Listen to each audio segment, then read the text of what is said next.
We're live, or maybe I don't know. I mean, it's kind of cool because we're live streaming on the Canada Guns talk show YouTube, which we haven't done in a while because of the gun handling rules. And then Yeah, we're no, also going live it made on no sense for us to do it on this one because I mean none YouTube on just sucks. mine. All I do is review guns and handle guns. I like how would I do that live if I can't handle guns? But it's good. It's Yeah, good to be live on YouTube again. I miss this. it's easier. It's easier because like you're right. The overlay for live streaming on YouTube, it's all right there. It's nice to have two screens now because I actually just put all that shit over there. Hmm. Welcome to the Canada Guns Talk Show, co-broadcasted through the Hunting Gear Guy channel. This is episode 107. What the hell did I call this? Bill C21 bashing. Yay! Yay! Yay! Well, no, not yay at the Bill C21, but at the bashing yay. of. Yay! Yeah, Everybody, get yeah. your drinks out! Yay! We're doing whiskey here or scotch because we've got Ian on, right? Oh shit! That's the deal, Sorry. right? I really should have poured myself a scotch then. What is that wine? I specifically went out and got a nice scotch because we're getting on with Ian and scotch is Ian's thing. I got a nice one. It's I think like royalty usually drinks this stuff. They keep it stored for long term. Well, I guess Johnny Walker Red. No, it's Royal Reserve. I think like the Canadian royalty keep it around or something like that. Oh, Yeah. so Julie Payette used to drink it? Oh, this is actually red wine and Coke, which sounds Fuck terrific, yeah. but it's actually really good. I know it Awesome. sounds terrible, and Dude, you're It's not actually- gonna get judged here. Like, look at the crowd. I mean, look at Krazee. Just look at him. I know. It's- I cannot get a haircut. They're all still closed. this You is know- you know- apparently you know- a Basque sort of classic. But somebody turned me on to it. And I forget who it was, and it's good stuff. And I think Good. you can see the bucket over there that's got questionable apple wine brewing in it. Oh, sugar. Wait a minute. They're telling me that there is no audio. We've established that this is a very high class Oh, okay. stream going on here. Oh, we have our first issue. There's only audio from me. Well, if you want to, just send them. You could send them over to. I'm live. Audio, Watching. audio input capture. There might be some audio issues. output Sorry, everyone. We're card. trying to like dual stream You're here. using Yep. OBS? Yeah, you'll Yeah. want to set up the audio output capture as well. Yeah. I'm on it. Desktop. I'm on it. Desktop and Desktop, microphone. Everything's good on my end. device. I'm guessing. You gotta Headphones see. You would gotta be my see headphones. levels moving when you're talking and when other people are talking. Those So are- on the those next one, are both we all key. going to have VTuber avatars? No, just you. You still need your. I'm gonna make you put on a freaking Agao face on your thing. I'm not going to put an Ahegao face as my fucking thing on the goddamn mod chat. Do it. No. If I was going to Do put it. up anything, I'd put up that giant cat face. the lawyer that went up as the cat. I looked for that in Zoom because I wanted to use it on like a professional, like a meeting with clients. I wanted to show up as a cat, but I couldn't find it. Couldn't find that filter. I was very disappointed. I'm a real lawyer. Nah. Okay, now we got everybody. Now everybody's is sounding. Perfect. Okay, good. Awesome. Okay. So we got a new bill that's not signed into law yet. They're just proposing it. There's nothing. I mean, has it technically been presented? Does that count as the Yes, first yes. reading? Yes. Okay, so it's got its first reading. How many readings does it need? 3 in the House of Commons, 3 in the Senate, and then royal assent. Yeah. And royal assent would be the toxic astronaut lady, right?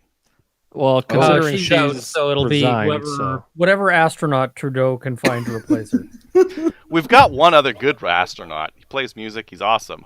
He's probably yeah, not. except smart Trudeau enough to doesn't know want better. him because he previously ran for the Liberal Party leadership, and Trudeau's Did he? not going to. Didn't he? Or No, that's Mark Garneau who Hatfield? did. He's talking Oh. about Hatfield. Oh, fair enough. Yeah, I was And thinking Mark Hatfield's Garneau. smart enough to know better. Yeah, he's got better things to do this time. Yeah, I Anyways, mean, Garneau yes. might be a decent choice, but there's no way they're gonna He's- pick him because they don't he's want still to. He's still foreign affairs minister right now. Fair enough. Yeah. So we got this bill that came up, C21. It's got a bunch of stuff in it, a bunch of stuff that we expected, and then stuff that like no one saw coming that was just completely wild. Where do we want to start? Do you guys want to start with the wild stuff first? I think the wild stuff is like the most interesting. Okay, I'm gonna give you ample room to bleep this out afterwards. They just fucked Airsoft, all of it. Yep. Paintball That is too, accurate. right? Isn't paintball To an extent. Yeah. Yep. There are because at the one paintball range that I've gone to, the rental guns were all M4s with a hopper on top of it. So Yep. If it reasonably resembles a firearm, then it's Yeah, banned. I mean, I'm not sure if I can show a paintball gun on the stream, so I'm not. I think you can. yeah. I think you can. Yeah. Okay, if that's allowable, then like I'm this willing to risk it. design would be fine because there's nothing that looks like this Yeah. that looks- I'm aware of. Well, Like, this is Tech 9. clearly a paintball marker. That's a Tech 9. You know, if I was like one of the people at the CFP and I was blitz drunk, which I believe they are when they classify firearms, that's a Tech 9. That's a variant of a Tech 9. yep. No. That looks like a Tech it's 9. A little bit vaguely hyperbolic. similar, but it's not close enough to count as a replica. Maybe. Yeah. I mean, it's too different. There's two. I mean, the hand grip is similar, but still different. The sort of fake magazine or magwell is substantially different. For a Tech 9? Yeah, I can't see enough of the gun. It's too low. But anyways, yeah, it's yeah. I don't think it's similar enough to count. So Yeah, things like that are more speedball markers would probably be okay, even though that one's camo. It's still more so a speedball marker. You got the double trigger on there and all that. I'm willing to bet you can probably walk that thing relatively fast. But Chat when is it saying comes that to just more all of the Chat is milsim- saying those all look like WMDs. So there you go.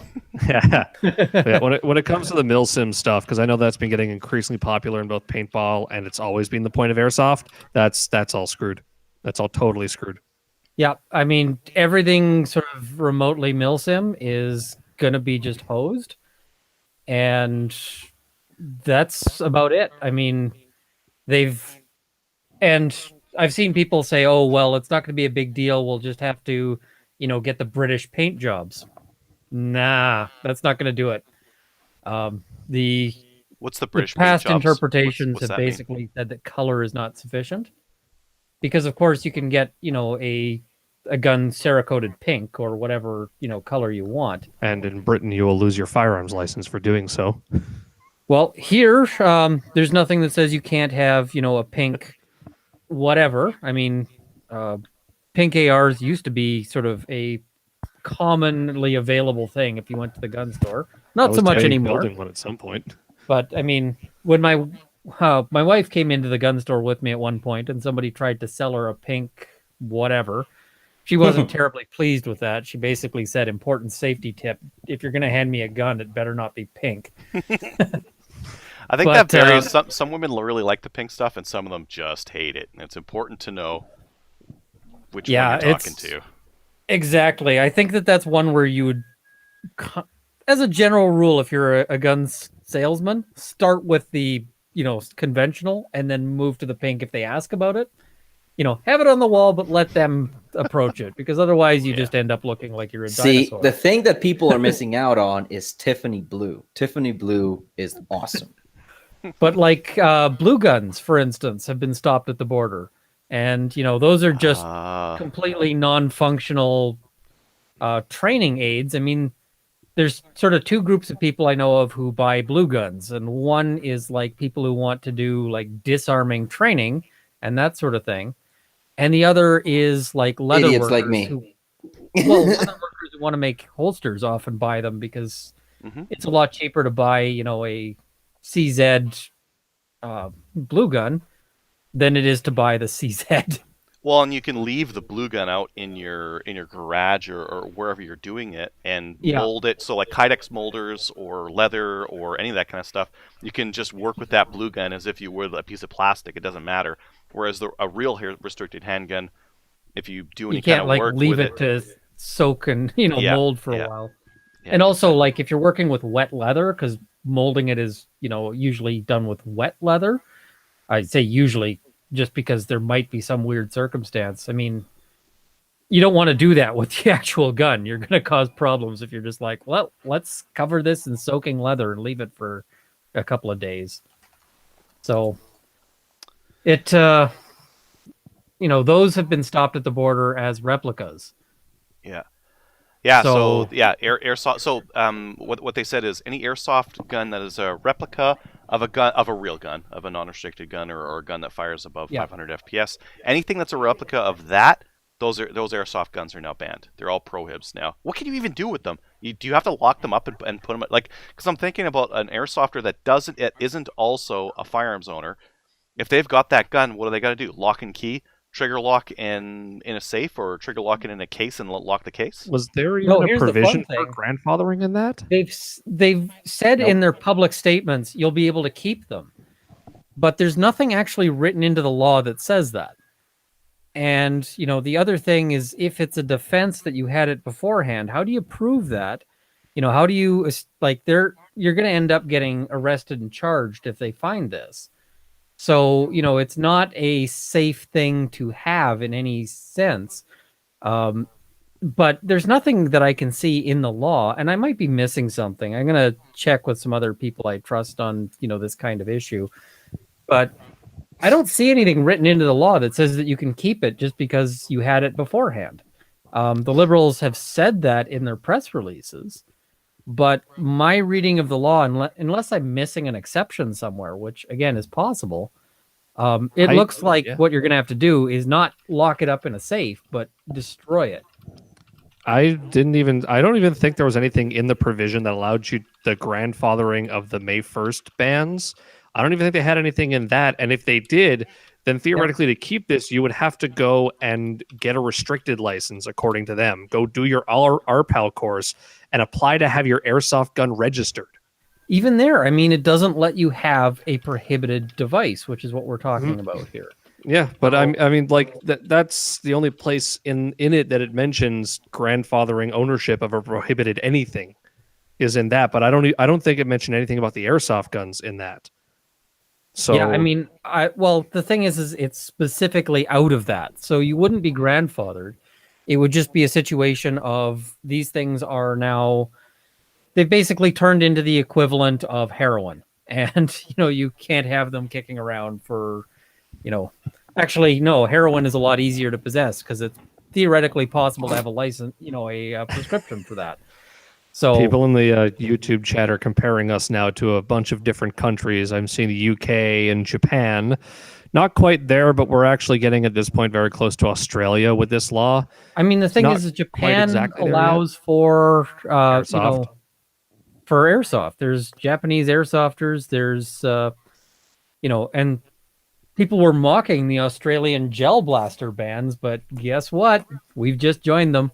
Yep. Yeah. Because that's the thing is Australia banned paintball, airsoft, gel blasters, whatever the fuck whatever those were. I mean, they just shoot like a soft, wet, damp, blobby thing. Yep. I've got Australia still allows handguns. I've got a gel blasters aren't illegal yet though, right? Because they were mid velocity. Like is there a velocity? As the law comes in, you betcha they will be. That's a toy. My kid's got a toy gun.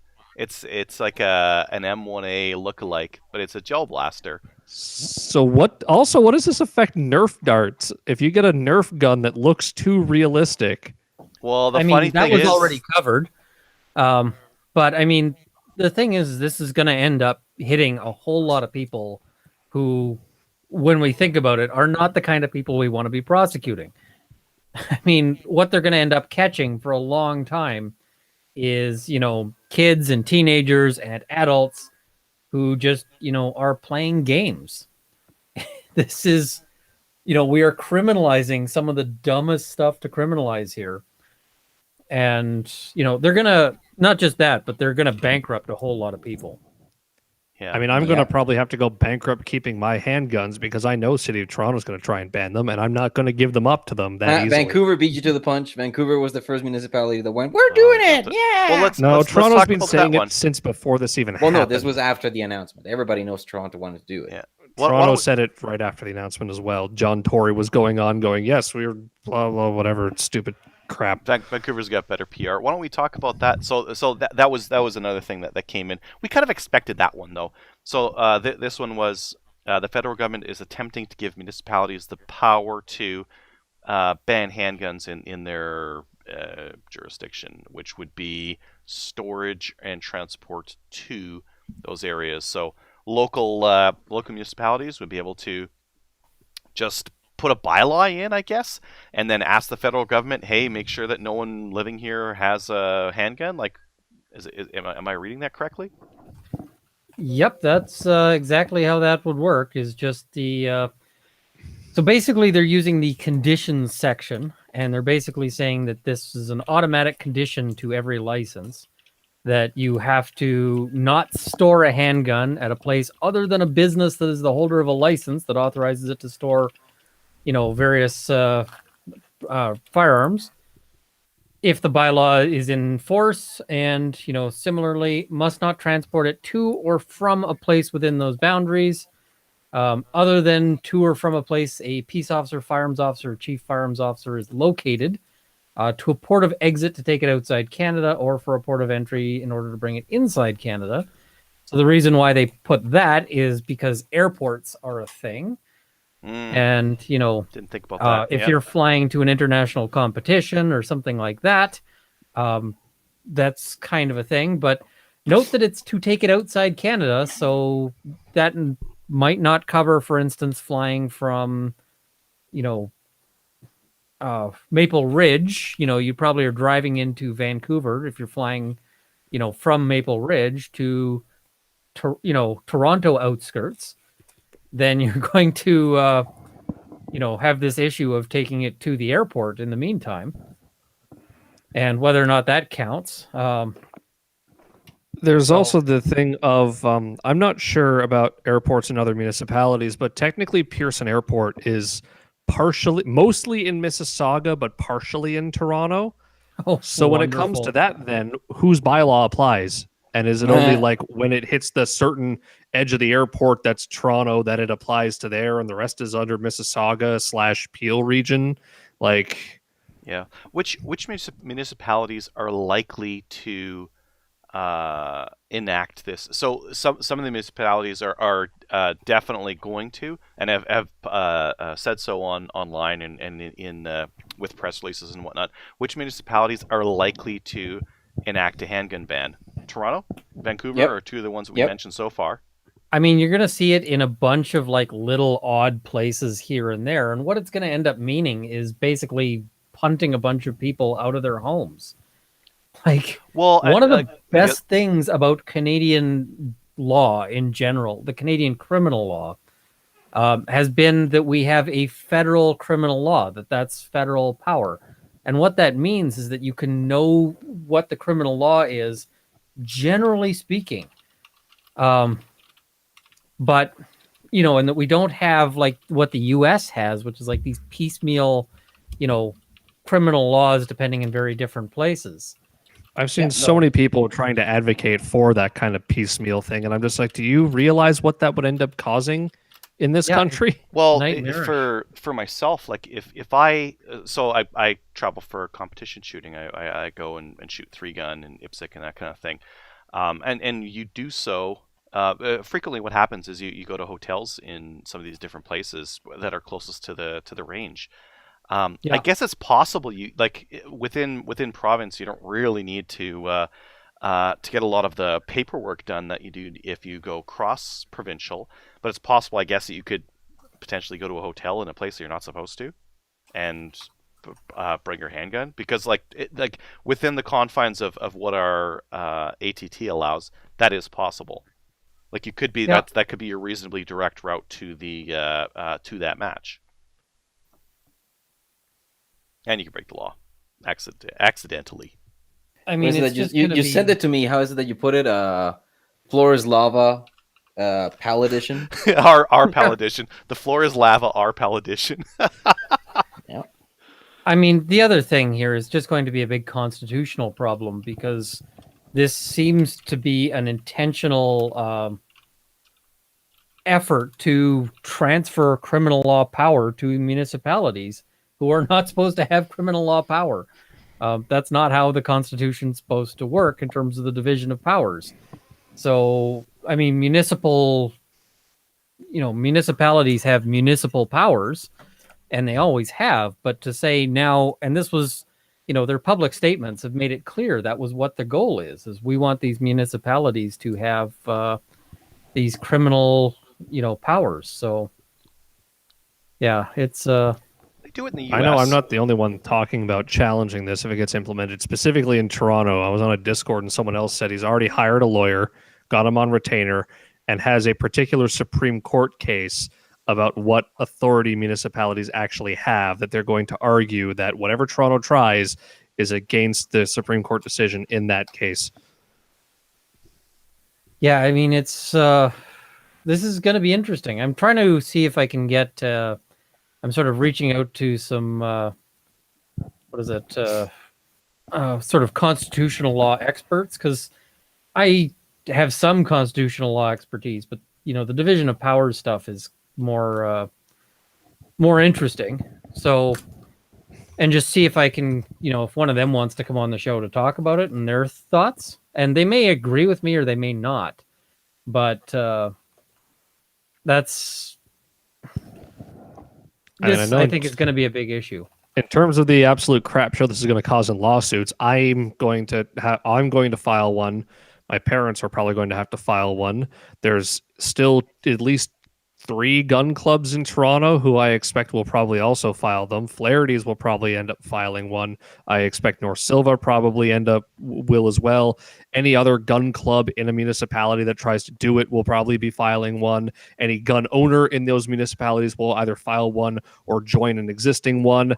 One of the clubs I used to belong to through my family, it has several lawyers in the club who all own handguns and who live in municipalities that will be banning this. So they will all have their own incentives to go and have this overturned using their own expertise, basically in time pro bono, because they are personally affected.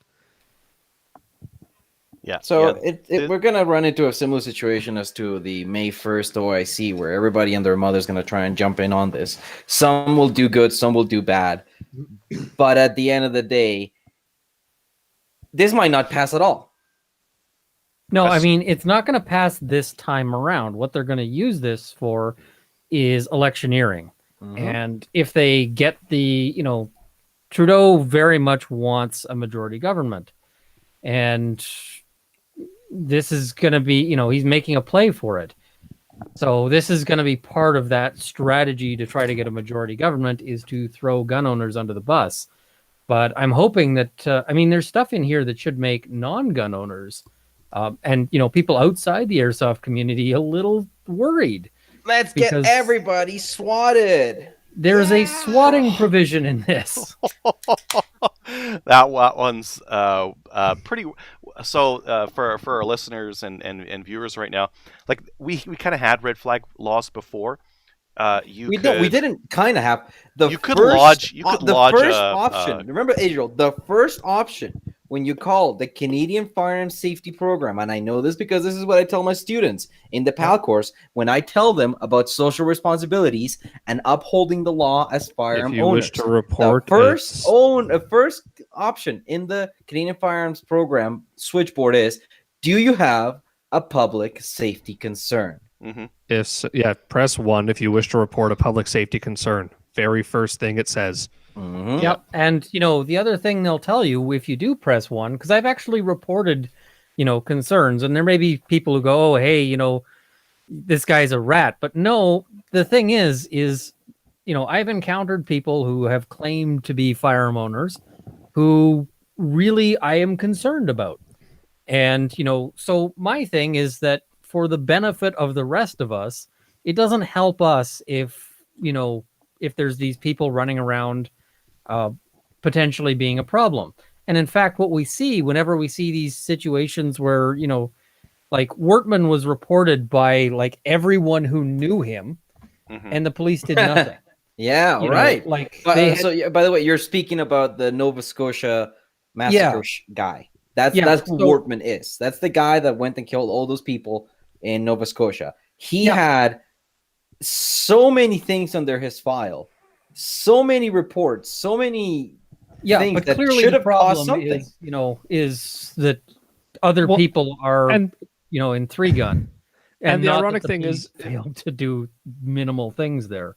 the ironic thing is, if he had his firearms license, they would have gone in, they would have investigated, they would have revoked it, taken all of his guns, and then that wouldn't have ended up happening. But because he didn't have a firearms license, suddenly it's a violation of his rights to go and do anything like that. It's ridiculous. Well, I mean, it seems to me that this one was a no-brainer to go and get a warrant. And in fact, there's no, like, for the provisions that allow the police currently to go and, kick down doors and seize firearms, there's nothing that says you have to be a gun owner in there. It just says, they have to believe that you, that you may have these things and shouldn't be in possession of them. It's a tremendously powerful thing, but they want to just give this power to any random person. And so, if you have a beef with, a coworker or whatever, an ex, whoever, you could just go and basically and file ex parte, so they don't even get a chance to respond to this, for a temporary ban of them having guns, which then basically gives the police the sign off to go in and take your guns. Yeah. I mean, this has actually already happened. When I was reading some of the testimonials for firearms legal defense, they talked about having to defend people who had literally exactly that. Their coworkers that they got pissed off about and had them laid off or fired for being an idiot called the RCMP and complained about them, and then they had to go and hire a lawyer to. But at least that. Now there's the intervening step of you have to at least, the police have to bring it. I mean, the big group of people I think are going to be terribly affected by this is actually the police themselves. Because let's say you are Constable Joe Smith and, you arrest somebody and that person's pissed off. Well, that person can then go and say, I want to apply for, an order. I was walking down the street. Lee Smith, attacked me. He punched me several times in the head. And, and they go, okay, great. This guy shouldn't have guns. We're going to ban him from having guns. Because nowhere in that does the person who's their ex parte mention, oh, right, that's Constable Lee Smith or, Joe Smith or whatever that, and so at that point, the order goes out and the guy's banned from having guns. The police might say, well, we're not going to go seize his guns because we know he's a police officer. But the order is still in effect, and it's still at that point a criminal offense for him to have those firearms because he's now prohibited. So, if you've got a grudge against a police officer and you're willing to lie in court, which plenty of people, who the police managed to get grudges with are, this just wrote a blank check. So, RCMP officers who are watching this, EPS, Vancouver police, write your MP because you're on the block here too. Well, and with this, it not even require you to have a firearms license. Someone could basically just SWAT anyone. The cops will show up and tear their house apart looking for a gun now. Yep, you don't need a firearms license for this. So if if your neighbor's pissing you off, whatever, it's terrible. Like, this is not a provision that should be. It's just open for whoever. Well, we have a pretty strong constitution that's supposed to protect against unreasonable search and seizure, but this is like, nope. Actually, but this is it's kind of not unlike the same. It's not unlike at all. This a situation that we've already seen, which is, let's say, for example, the LAR mags or the Beowulf mags, where this has been put into a framework because it's not law, right? It's been put into a framework that the police are operating under. And until somebody goes and gets charged with that, this gets brought before a judge, and the judge laughs at the Crown's face because their arguments are non-existent. Kind of like what we've seen so far whenever they've been examined in the litigation right now, currently underway for the May 1st bans, where the Crown gets up and tells them, yes, we are not going to define a variant because then people would know what a variant is and would build things outside of the variant. And then the judge goes, come again? Yeah, if people know what the law is, they will follow the law. Like that submission just made me go, what? See, like the thing with Beowulf mags too is what I understand they do with them is they just drop charges. If it gets to the point where the person's like, I'm not going to plead deal, you're going to have to take me to court on this, they drop the charges and keep the mags and then just say, fine, you want your mags back, you got to sue us. You're not going to bother. We're going to keep your magazines. I've heard of people getting their mags back. I've heard of people getting their mags back too. It's they've the said, thing is that they don't want the test case being some guy who is just sort of, a 3-gunner or, whatever else. The test case what they're waiting for is for somebody to be found with a bunch of, cocaine. And the one I heard of was actually a dude who was, at the time, marijuana was still illegal, and he was found in possession of marijuana, charged with criminal possession of marijuana, and also with the Beowulf mags, possession of prohibited device. I will just note, though, even before it was banned, criminal possession of marijuana is, or was sort of a dog shit charge. It was still, it was still technically a drug charge going alongside a gun charge. For sure, but it's a drug charge that nobody cares about. Him and his he got convicted on the marijuana charge, and then they were continuing to push on the gun charges. And him and his wife both had pals.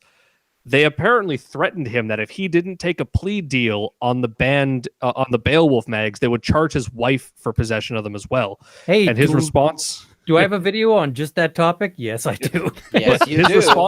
His response was going on CGN and saying, "Look, I'm not the best test case for this because I've been convicted of a drug charge, but this is what's going on." And he said, "I'm not going to plea. I'm going to let them fight. I'm not going to let them intimidate me."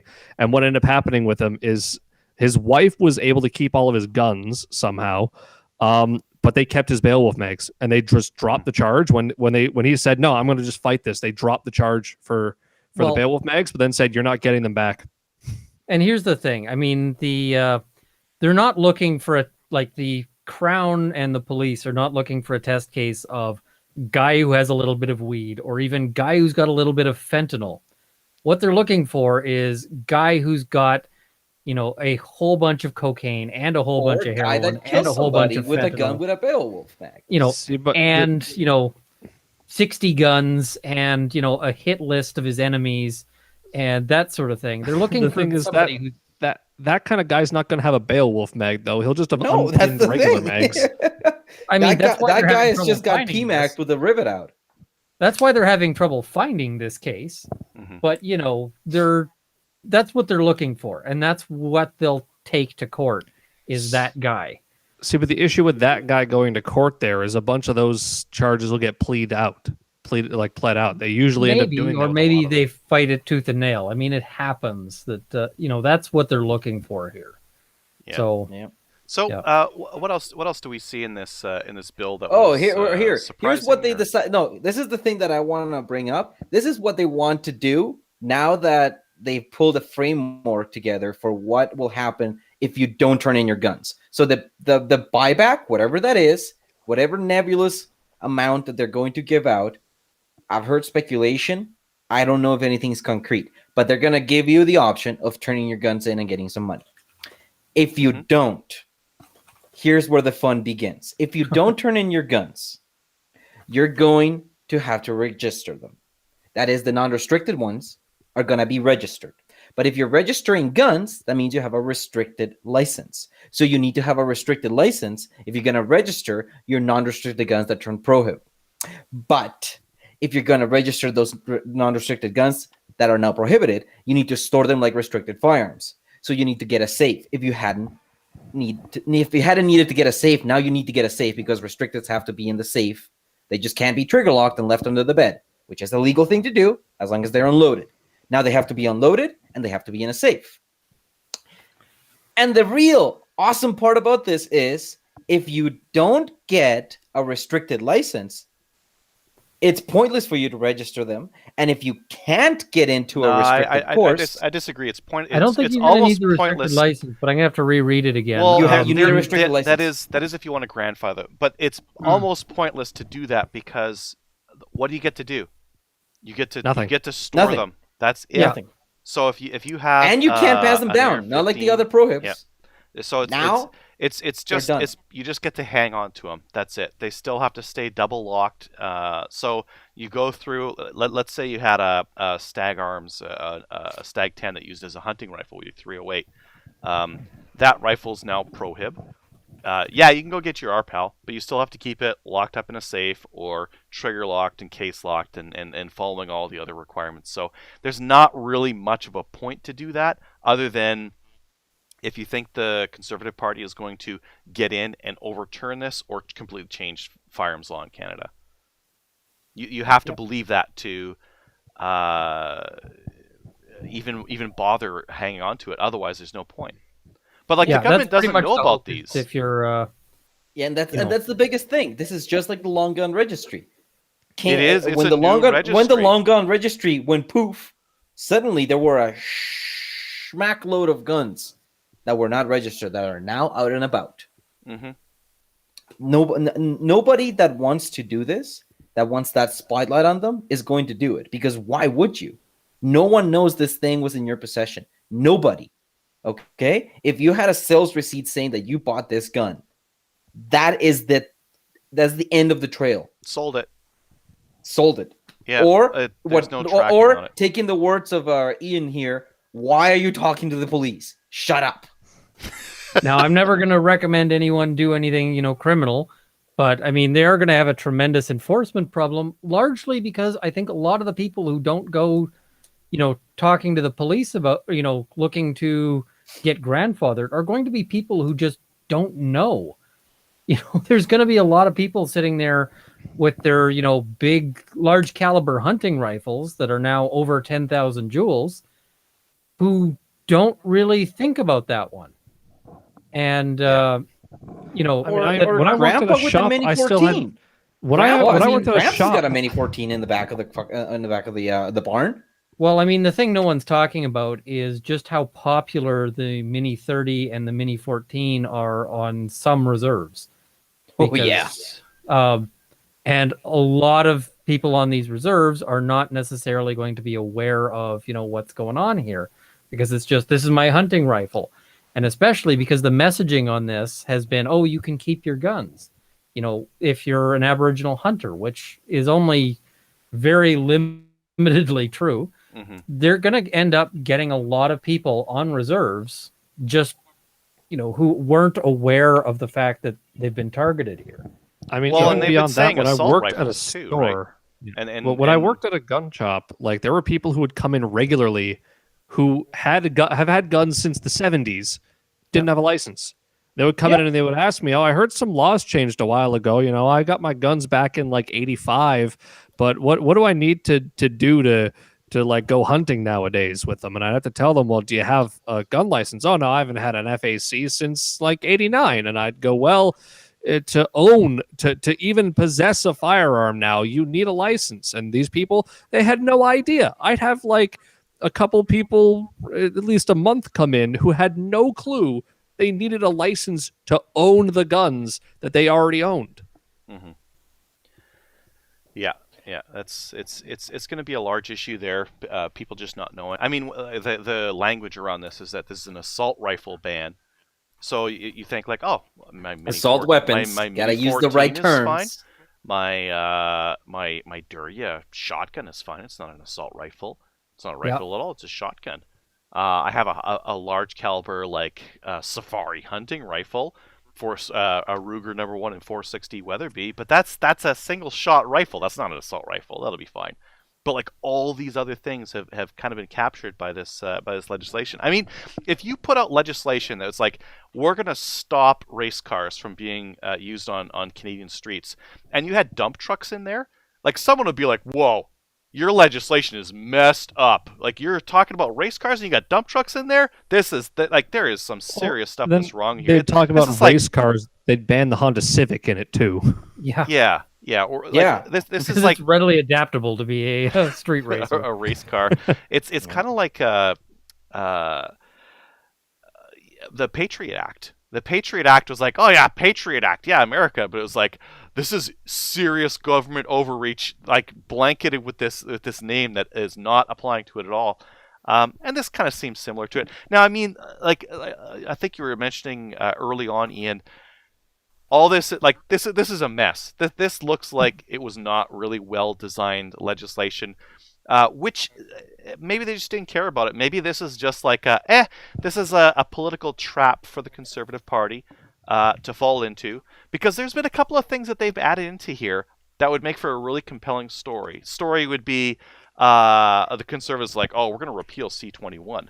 And then the Liberals can turn around and say, they're going to repeal C21? That law has in it that you're not allowed to modify a magazine to be over capacity.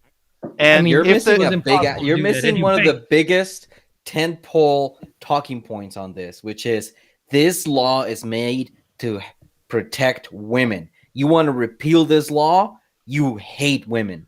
Yeah.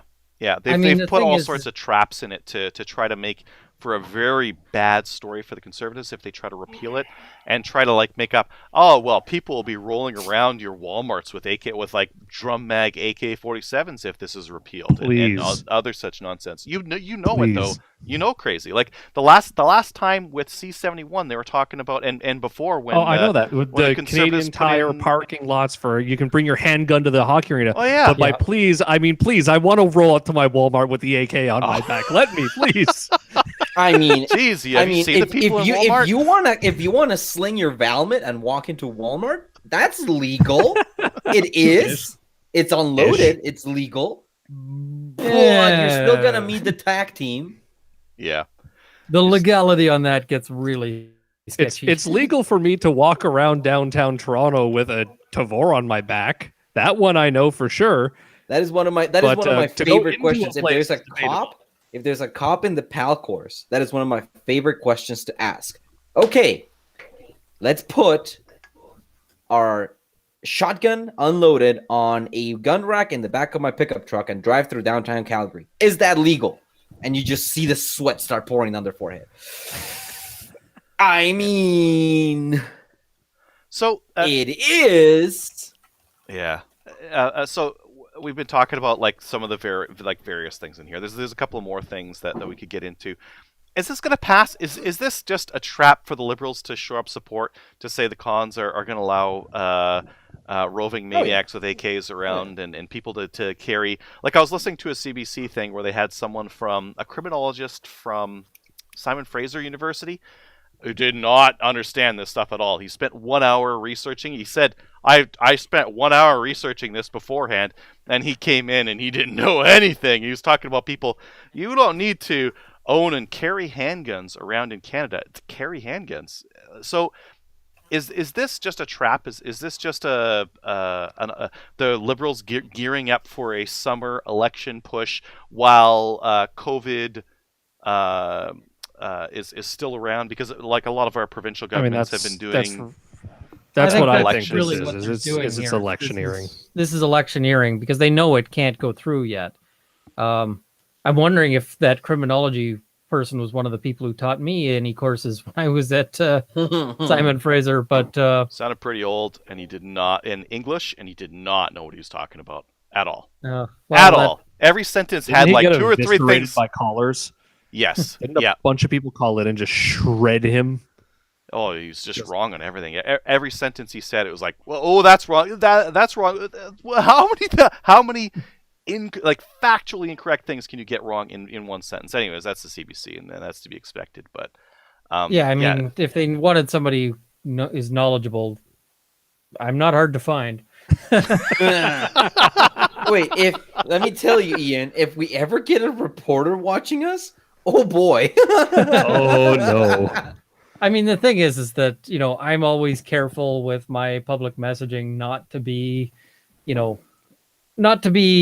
anything that is ammunition for, but I'm also a pretty boring guy when it gets right down to it. I try to follow the laws. I try to, whatever. I just have opinions. That's all.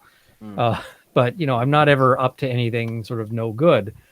But yeah, no, I mean, this seems to me to just be electioneering. They have to know that when they push it through at this, at this stage of the game, that there's not enough time left to get it through.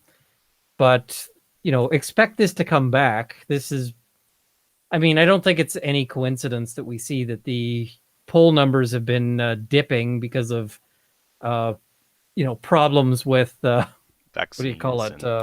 Vaccine rollout and so forth. Yeah. So, hey, what is a great, news cycle reset? New gun law. Yeah. New gun law. Yeah, it seems that way. And I mean, if you're looking through this, does this not feel rushed to you?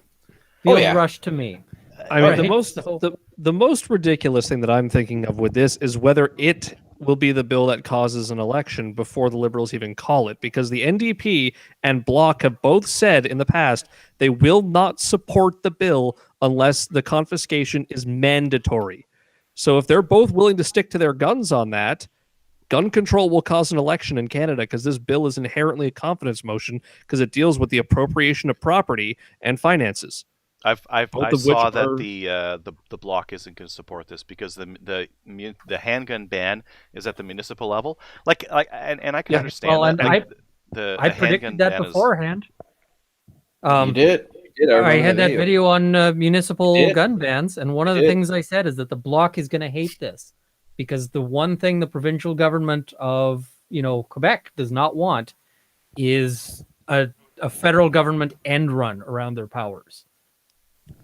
That's and I think a lot of provinces may similarly be saying, wait a minute, we don't like this notion that the federal government is suddenly going to delegate power past us. So yeah, Alberta and Saskatchewan have both said they're going to take the federal government to court over them attempting to do this. At the province will go to court to defend their rights over municipalities, which would nullify that entire portion of it completely. But yeah, the Quebec government has themselves come out and said that they don't like this bill because the handgun ban should be national, because the confiscation is optional, because of a whole host of other things. And so the Bloc are just basically the federal voice of the provincial Quebec government anyways. And so if the provincial government says we hate this bill, it's garbage, the Bloc are going to be like, well, we're not going to support this bill because the province says it's garbage. And they say it's garbage because it doesn't go far enough. The real thing comes down to the NDP. They've said if it's not mandatory confiscation, we won't support it. So it's going to come down to, is Jagmeet Singh willing to cause an election over claiming the Liberals don't have strict enough gun control? I don't know. Did he get another mortgage? I don't think freaking headquarters yet. They did. They've paid off their debts on that headquarters, and that's one of the reasons why there's this election talk now. I guess now they're back into solvent territory, so they can be.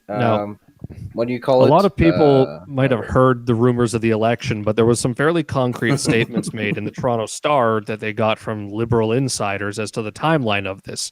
So supposedly what Trudeau is planning to do is introduce a budget sometime either late February or early March, hopefully get that budget passed. Who knows whether they're going to try and push this thing through.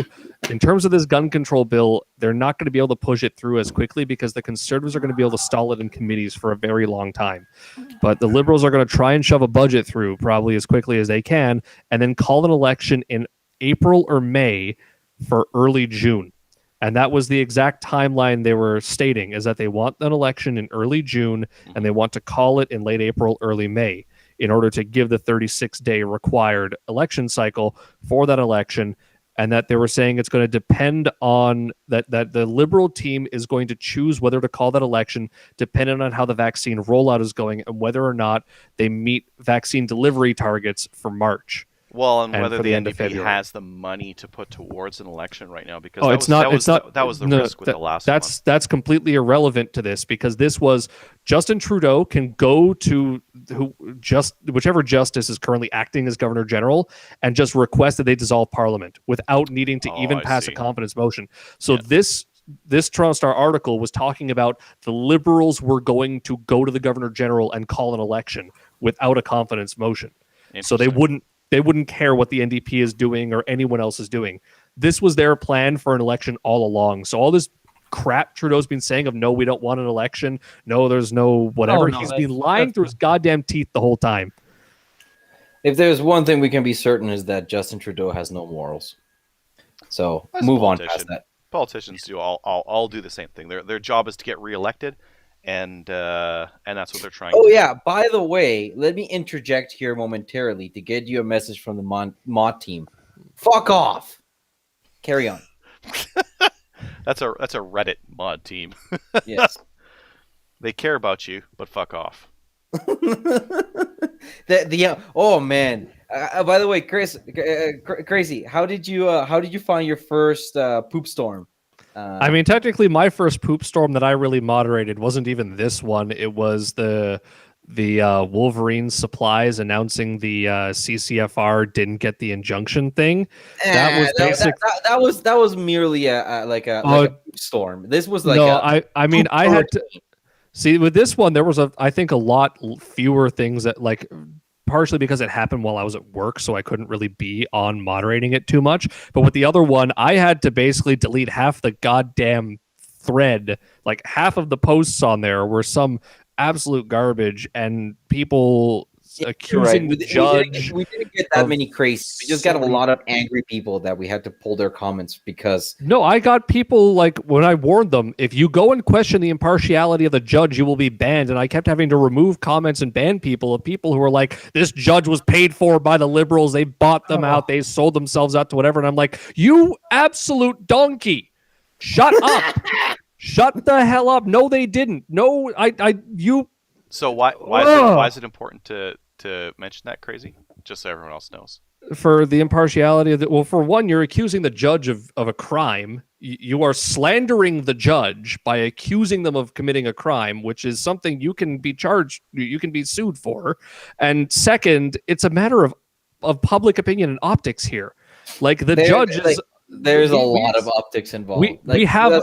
Yeah. Like the Canadian judicial system is known for its impartiality. Just because a judge gave a decision you don't like does not mean the judge is being paid for by someone to do that.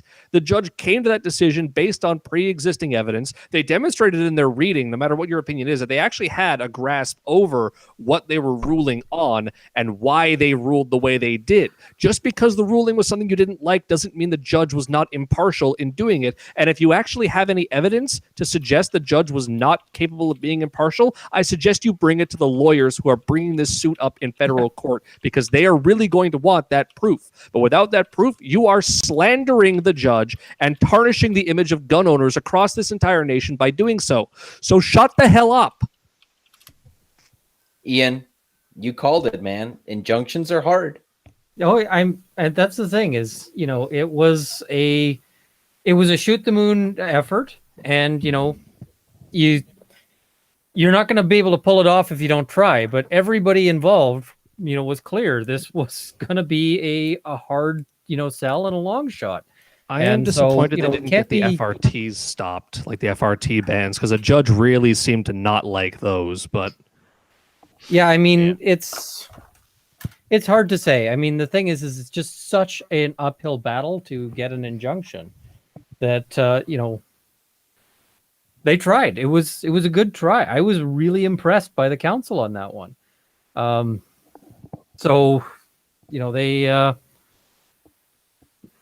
They brought it, but it wasn't enough. Yeah, I mean, it wasn't there, and I don't know if it was possible to have gotten it there.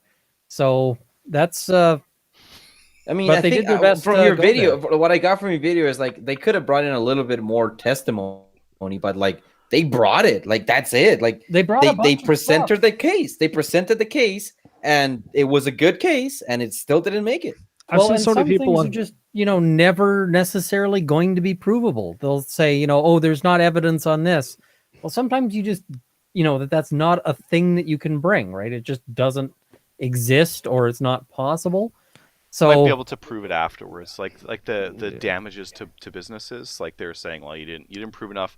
You bring enough evidence to prove the damage to businesses. And I think Well, we and might get that afterwards. We might see some businesses fail and and people it's lose their jobs the afterwards. thing is, an ATRS's lawsuit kind of shot that in the foot a bit by proving that you can go and sue for financial damages.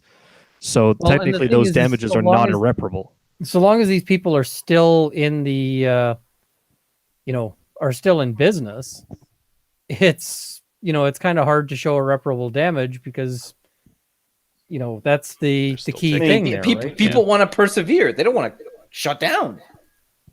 I mean, but in the judge's ruling, she stated that financial damage is not irreparable because you can sue the government, and actually cited ATRS's case against the government, suing them for financial compensation to prove that you can. What I'm going to say right seek now is financial go watch damages. Ian. Just everybody, if you haven't, go subscribe to Runkle of the Bailey. Go watch all his stuff because it's all there. All we're talking about here, to an extent has been already discussed at length and very thoroughly to all the haters that don't like Ian to read. Well, f off. That's a lot of this stuff is detailed and it needs a detailed explanation. Yeah, I think a lot of that's if you what want the Ian puts on detail, his if you channel. want to know what we're talking about, Runkle of the Bailey, go. I literally have a buddy who was talking about this with me, and he said, "I'm going to wait until Runkle of the Bailey's video about this new bill comes out." Yeah. So Well, Yeah. the problem is that this bill is going to be such a nightmare that it's going to be like 8 videos. I told him that. I'm like, he's going to make a whole series. You got to, Ian. I got a whole bunch of questions here. Can I queue up like a lightning round for you? Oh, sure. Yep. Potato cannons, potato guns. Ooh, Over 20 so millimeters. Potato cannons are, going to be in a really interesting spot because they're either legal if they, fall into the sort of 84 sub 3 provision, or they're super banned if they fall into that. And I have to actually consider the potato gun thing in looking at the, the revision here. But I don't think that most potato guns are, going to fall into the prohibited device section. hey man, I've seen some recoilless rifles that look a lot like a potato gun. The same How thing, much does just a this tube. potato I gun mean, they've look like got a to be sort bazooka? of near precision, so it's not sort of looking like it's, it's more Okay, than fine. that. Maybe not the potato guns. What about t-shirt cannons? I mean, it's gonna be interesting to see because a lot of potato guns are sort of a very basic kind of shape, right? They're I think the concern is more that if they're over 20 millimeters of bore diameter, like they're and quite most large. of them are still going to end up being legal unless they shoot over 500 feet per second, which some do. So there was a video of somebody who built a giant pumpkin cannon, and that thing, they noted that they measured it and that it was, 600 feet per second. And I'm like, that is a prohibited firearm in Canada. No cool pumpkin launchers in Canada. Yeah, I can mean, do. I don't know when the last time there was a homicide that occurred. A pumpkin-related homicide. Yeah, I mean, has there ever been a murder where somebody drove down the street and fired a pumpkin at a rival gang member? Yes. I mean, Yeah, someone came by and stole the headless horseman's head and yeeted it at the Easter Bunny. I mean, if so, I think that would have made the news. Mhm. Gang member, flattened by flying pumpkin. That's the kind of thing the news would. Every channel would be running that, and international news organizations would be running that. So I conclude that this just isn't happening, right? People are not yeeting pumpkins at each other with, All right, I But got one question nevertheless, for you you that know- I saw already. Is reverse straw purchasing legal? Like if I had a license and I bought a legal rifle from a prohibited person. depends on the circumstances, and that one gets super complicated. So contact a lawyer if you're considering it, because With the it new gets into super C71, complicated areas. with the new C71, they'll have to call in, and you'll have to call in, and you have to Oh, you'll have to get the frick, I permission forgot slip. about C71. Thank you for You'll have to ruining get the my permission night. slip that says yes, you were allowed to sell this non-restricted gun to this other person who's also licensed. Right. I got another question here. Isn't a confiscation of firearms while challenging a certificate revocation denying access to justice? I don't know what that refers to. I assume you do. Well, what this is saying is that previously, if they just revoked your firearms license, like they gave you a notice of revocation, you could challenge it, and then while that challenge was going on, you could hold on to the firearms. You just couldn't do anything with them, and you couldn't buy any new ones or anything like that. And so it provided this kind of intermediate step between like the situation where we need to seize somebody's guns now, or maybe this is not such a huge issue right away. So it was used for situations of sort of some concern but not urgency, if that makes sense. And situations where, for instance, they might say, that some sort of paperwork error is the reason why they're revoking it, or something along those lines. But now, in order to bring the challenge, you actually have to turn your guns in to the police, which Well, is... as far as I know, the Section 74 challenges that people are doing right now, would those be covered by this? Like, you want to challenge that your AR-15 is nullified instead of restricted. Okay, but you got to hand it in now. Isn't that the case now? In theory, yes. And so, now I think that these challenges, at this point have predated, so there's going to be an issue there.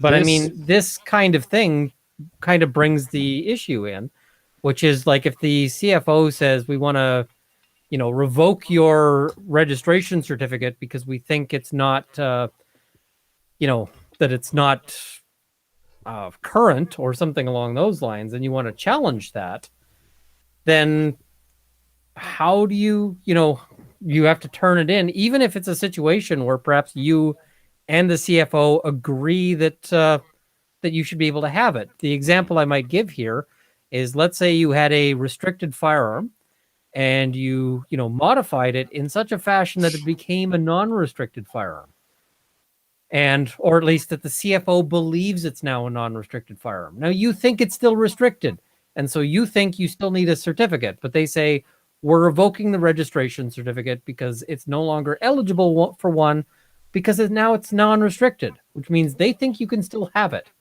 And you're saying, I don't want you to revoke it because I think it's restricted, and I want, to make sure that I'm following the law because I am a diligent, law-abiding person who wants to make sure that they are above and beyond. And so I want to challenge it. You and the CFO both agree that there's nothing wrong with you having this gun. You just disagree as to what the laws are. But now you'd have to turn it in order to challenge it. Like, how does that make sense? This is trying to pander to Polly, who wanted Section 74 challenges removed entirely. And this is them trying to hit some stupid middle ground that pisses everyone off. We're like, oh, well, we're still going to let them do that because otherwise, functionally, you could issue the challenge regardless of whether or not it's you can challenge it regardless of that specific Section 74. But they're like, you can still challenge it, but you can't hold on to it anymore. And they're trying to hit some middle ground that no one likes and no one wants. I mean, I don't know why they're trying to get rid of those those reviews, because you need some sort of judicial review. You can't have remember, go back to that saying, never attribute to malice what can be more easily attributed to incompetence. They're just incompetent. When it comes to the anti-gun lobby, I don't think so. I think it's just they're incompetent. They're trying to find a middle. You said it yourself. They're trying to find a middle ground, but they're just incompetent. I don't think so. I think there's a lot of doctors, and those doctors are highly educated people.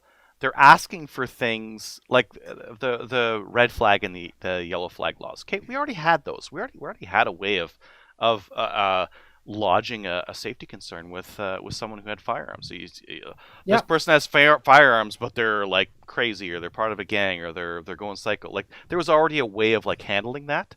But they added this provision anyways, and I am just like, I don't know how much after we have to wait for this bill, maybe 2 years, maybe 3 years, but it's just going to be a matter of time before Drummond or another one of the docs for the docs that hates guns swats someone. So it's like, ooh, this person said something that I feel was a threat to me. I personally feel an objective third party might not feel that, but I felt it. I felt absolutely. a threat, and I feel like they should have their guns removed from them.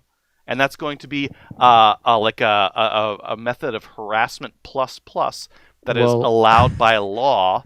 That you with can do. Drummond in particular, he's a gun owner, and have you seen some of the things he says on Twitter? You look at some He's of the crazy. statements He's he makes. he's crazy. There's no doubt about it. But So I mean, how does he know this isn't going to come back and bite him in the ass?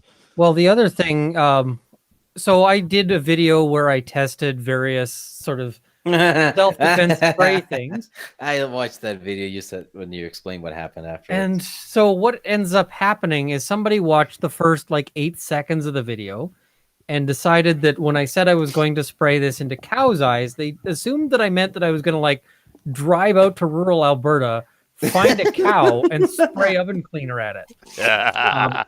Which sounds to me like a great way to get killed by either the cow, the farmer, or first the cow and then the farmer. You know, I don't see any way that is a survivable move. But anyway, so they got this idea that that's what I was going to do.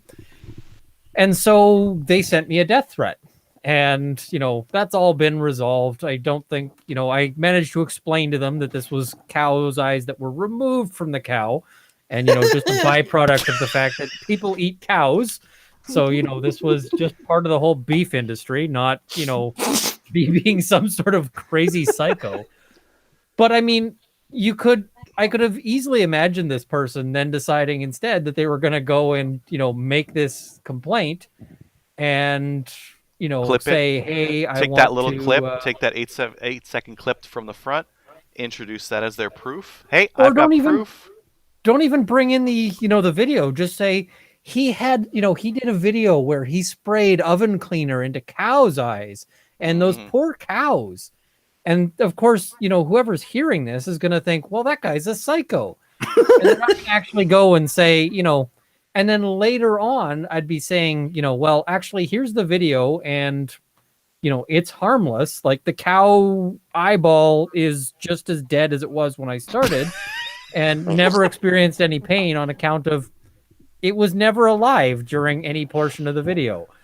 So, you know, but then I'd have to sort that out like 30 days later after I, you know, have already had police kick down my door and rifle through my shit. And, you know, because when the police hear gun owner and we need to go take their guns, they don't show up and knock politely and say, no, they show hi, that you get to meet the TAC team. You get to meet the TAC it's team. the tactical team is out, you know, bursts through your front door, tosses in a flashbang, and shoots your dog. So, you know, I don't think I should be alone as a Canadian in feeling like maybe I don't want to be subjected to this based on nothing, you know, based on just the statements of somebody who really may not have anything to lose. They may, you know, so it's a great tool for harassment. And I think that's the real risk of having this introduced is that it kind of avoids the Constitution in unreasonable search and seizure, and it allows for a very easy swatting based on like I think I saw him in his backyard with a handgun, but maybe it was his cell phone. I don't know. Maybe it was his handgun. I don't know. Hey man, next time I'm bringing the gun cases back into the home. If my neighbor doesn't like the fact that my lawn isn't perfectly manicured, guess what? I get to meet the TAC team. Yeah. The biggest issue with challenging any aspect of the Charter of Rights and Freedoms is Section 1 of the Charter of Rights and Freedoms allows the judiciary system to completely ignore the violation of the Charter of Rights and Freedoms, of course, dependent on the Oakes test, but the Oakes test is not necessarily applicable in 100% of cases. But in terms of what they apply on the Oakes test, there is an unfortunately real risk that they will just apply the Oakes test, say, well, the government has a very specific goal in doing this violation of the charter, and completely ignore the fact that it's don't skip around it. It's public safety. Ian said it over and over and over again. That's what was gonna catch the injunction. It's public safety. They utter those words, and then just everything vanishes. Yep, and so that's basically the issue. You could have laid the perfect case, and the Crown says public safety. Poof, and so that's the thing is there's a very real risk that they just do that, and then the Crown and then the judges go, well, okay, then Doesn't matter. Doesn't matter that it violates the Constitution and unreasonable search procedure. Who cares? Public safety. Well, so just to kind of move things along here, let's say this is in law tomorrow. And you can't challenge it; it's just in law. What are some of the changes you think you'll see immediately? Like, what are the changes that people will have to make We have in a their question lives? actually kind of related to that. Yeah. If this law is passed, how would it affect people creating content right now?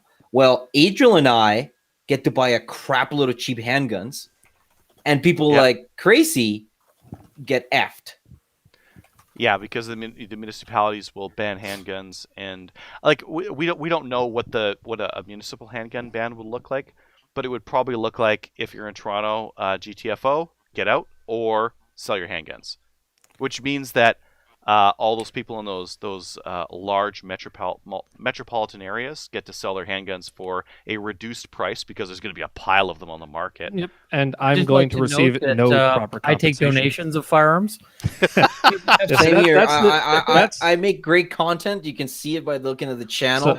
So just give me your guns. Yeah, so But that the, that is. I that mean, the is other thing that they're going to do, or that you're going to see, is let's say you've got a $1,000 gun, and now suddenly the market is going to be flooded by people selling their guns. Some of those people are going to be tempted to, instead of selling their $1,000 gun for $250, into this flooded market, you're going to see some people, and it's not going to be many, but it's going to be enough, going, maybe I'm willing to, sell this a little, to someone else. Mm. I So, mean, I get the suspect gun stolen. I suspect you're going to see some of these guns, and not a lot, again, because by and large, people are, law abiding and so forth, but they're going to be pissed off, and they're going to be, so I think some of them are likely to find their way onto the black market. And, good move, team. Especially the non-restricted ones that went to prohib, because those aren't tracked. Like with a restricted handgun, it's very hard to make that disappear. It's got your name on it. It's got a serial number that can be pulled even if you grind it off. There's not really a way around that. So definitely, like those ones, like you're carrying a significant criminal risk with those. With the non-restricted ones that went prohib, there's some out in the cut. Like people have them, they're around, See, and it's hard to track those. The thing too with the municipal ban crap is obviously the federal government's not going to have an infrastructure to confiscate the gun from you in the event that you can't sell it on the open market, and there's going to just be the argument, well, it's not banned everywhere, just sell it. And the problem with that is, as people have already mentioned, the market's going to be flooded. We're already seeing supply, it. We're already seeing it. CGN is getting busy. But it's going to artificially increase supply and artificially reduce demand by limiting where you can own these things. And therefore, the owners in the areas that are being screwed on this aren't going to be getting fair value for their firearms and have no real recourse to, as far as I'm aware, to try and sue the government for it, because the argument the government will make is, well, you can just sell it. You can just sell it. So it doesn't matter that the fact that you have to sell it for a fraction of its worth. You can still sell it.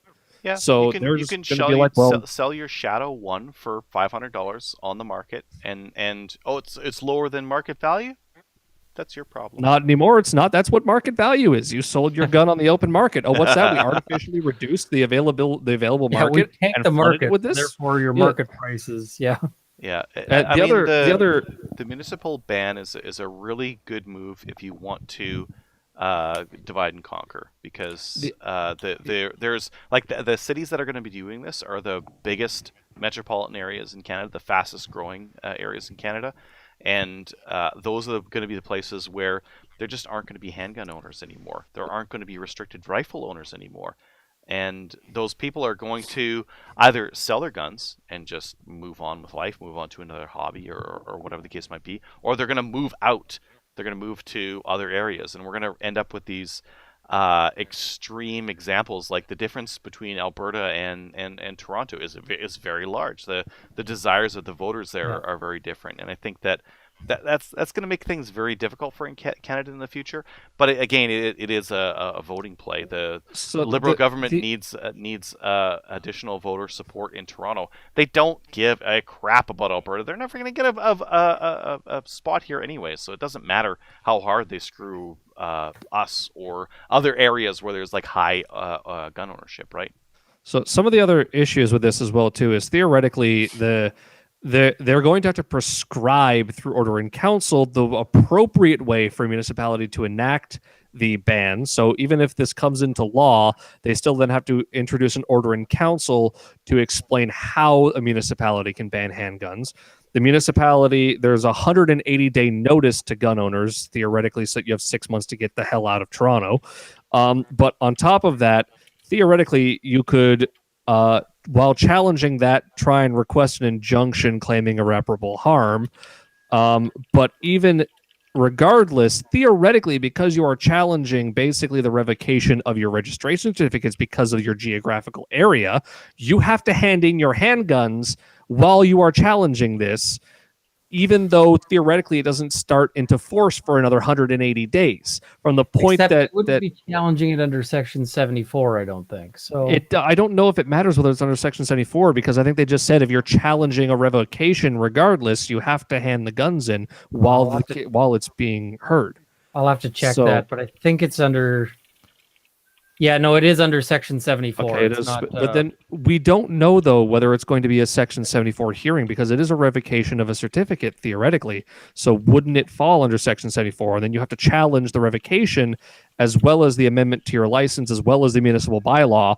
It comes into a whole huge mess of things that culminates in, even though theoretically it's not happening for another 180 days, while you are challenging it, you have to hand your guns in and then hope you can get an injunction proving irreparable harm to get your guns back and have the bylaw suspended until it can be heard finally, which is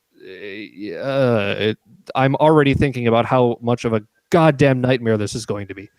And that's I'm not even a lawyer. I think we can be confident in saying that Trudeau has managed to one up his dad in managing to get people in Alberta to spit at the even mention of his name. Because that's one of the things that my dad used to say is like, if you mention Pierre Trudeau in Trudeau Calgary, was practically a curse word in Alberta. You would get people go, yeah. So I mean, the let's only take good this thing back. with this Adriel, you is had a that, couple more questions Ontario for is gonna Ian. control Up his Yeah, I could. There's so many. let's get him out there. Get him out there. Bang, bang, bang. Pick something juicy, but not too juicy. So many. There's more on the potato cannons. How much kinetic done. energy does a pressure washer technically have? Nah. Go, keep going. that's an interesting why one. did 12.6 handguns be allowed at the range, but 12.5 rifles don't? I own both. That's from because one of the F you, listeners. man. None of that makes sense. Because politicians suck. That's the long and short of it. That's the Hey, way they remember? wrote the law. Actually, here's a fun one. Remember that 32 and 25 ACP ban that they did in the 90s, but that had to be amended because Olympic-style pistols were also covered in that? They did it again, folks. They banned all the training biathlon guns because they look just like real guns, and they're air guns and pellet guns. Oh, I'm I didn't definitely even covering think that of as well. Yep, they did it again. Yeah. Next one, Adriel. Go on. Very common thing to happen. There was someone saying, what happens if the Alberta CFO starts issuing ACTs for the protection? They got rid of it. Adriel, Ian did it in the video. Give me Ian a second. talked Let about me it in finish the the video. question. Protection of life to, say, battered women. And I think we know the answer to that. The answer is that they're moving that to the federal level, and the federal level, they will not issue that. Never give it. Yeah, they've totally just yoinked that out of the power of the provincial CFO, which makes me kind of glad I didn't get the job, because that would have been half the fun. Yeah, but ATCs, yo, ATCs. What if you're like, I'm a battered woman and I like to trap coyotes, and I need a handgun? Can you use a wilderness carry? Is a wilderness carry ATC going to do the job, or are the limitations around that too strong? No, I mean, you wouldn't be able to use wilderness carry for in the city. I'm on my way to dispatch a coyote right now. No, not good enough. Okay. Someone is saying that for a 1500 psi pressure washer, it pushes 31,000 joules. But I mean, that should be really pushing a joules per second, right? So it doesn't. The wording is ambiguous. Your pressure washer is a prohibited firearm. arguably, I mean, it's an interesting. I don't know what the feet per second is on the pressure washer. We had some questions on how do you think the airsoft community will fare. I think badly. This I is mean, I've been decimating them. telling airsofters for years that they should get politically active on this stuff. And Some of them what I are. largely heard was, well, we don't want to, we don't want to make any waves because we just want to sort of cruise under the radar. And I'm like, you are on their radar. I know that you are already on their radar. Like, don't pretend you're not on their radar. And this proves it. And now is when they're kind of going, oh crap, because I've checked some I've checked like one of the biggest airsoft shops in Toronto has it up on their website now saying join the CCFR. Yeah, getting the RCMP have been airsofters making promoting statements about this for ages. You've got airsoft shops now promoting the gun lobby as a consequence of Trudeau banning their stuff. It's kind of hilarious. Well, I mean, and here's the other thing that's going to happen. These airsofters are going to lose, they lose their airsoft guns and they're going to say, well, I need a new hobby. And I've been really active and made a whole bunch of friends with the firearm community. Why don't I buy a rifle? So I suspect you might see a lot of former airsofters at the range. Somebody said, I'm in the GTA and I'm seeing owls everywhere. COVID has been kind to wildlife. Well, here's the other fun thing is that there is actually a really interesting exception or really interesting loophole that I guess I'll drop just because it's, I'm kind of scooping myself for my video tomorrow. So there is a SIG P226 airsoft pistol that the RCMP have listed in the firearms reference table as a restricted firearm. And their argument is that if you strip they say that if you strip the frame, that you can put a real steel upper on it and that, somehow you could make this work.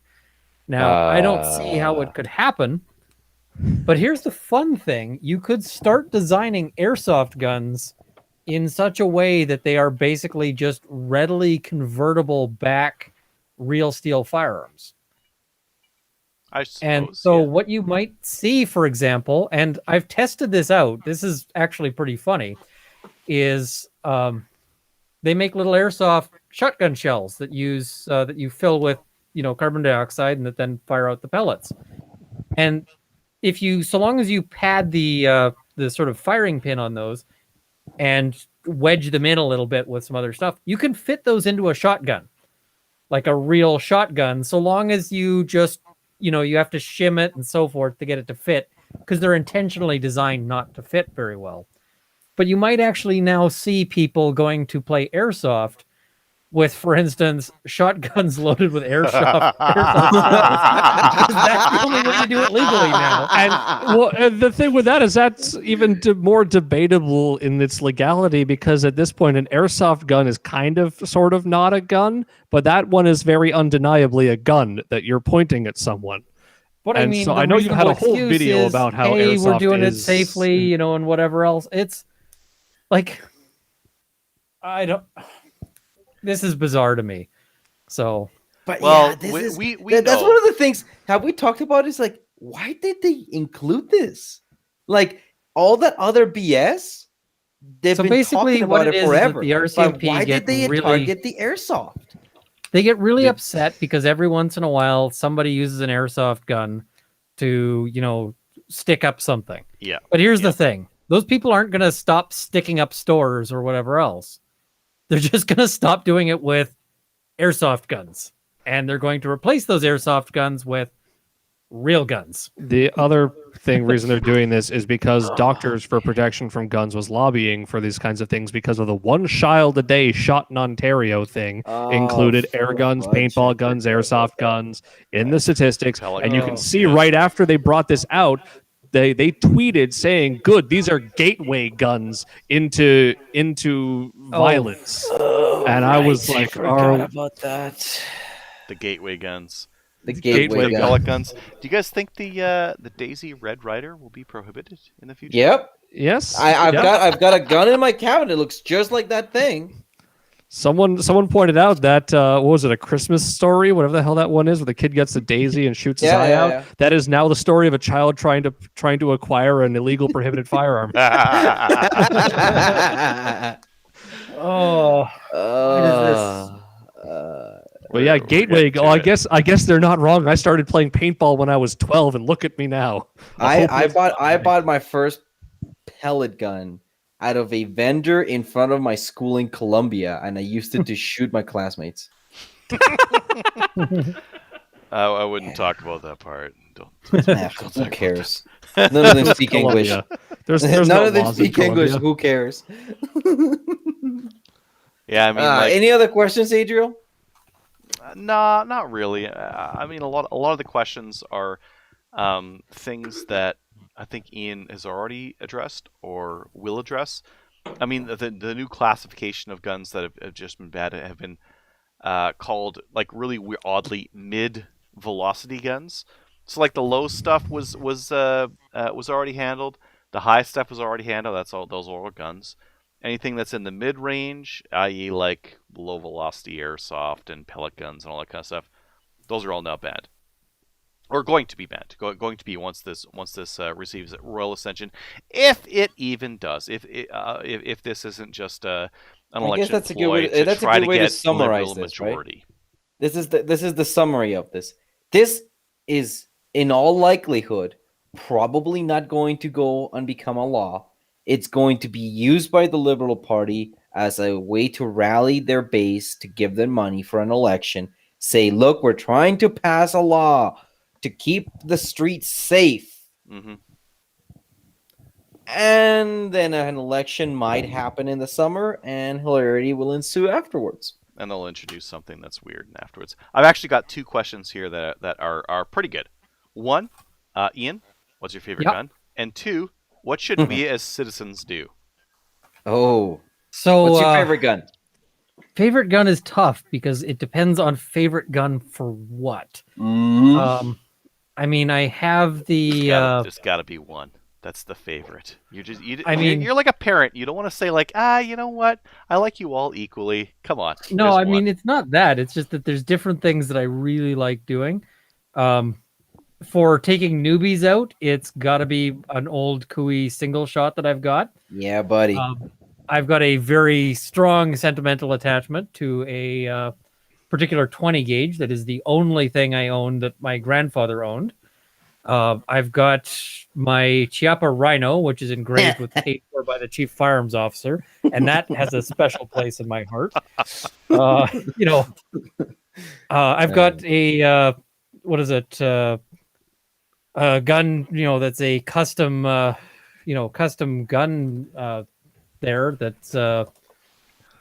That's fantastic. So it's is that one of Steve's? Yeah, that's one of Steve's.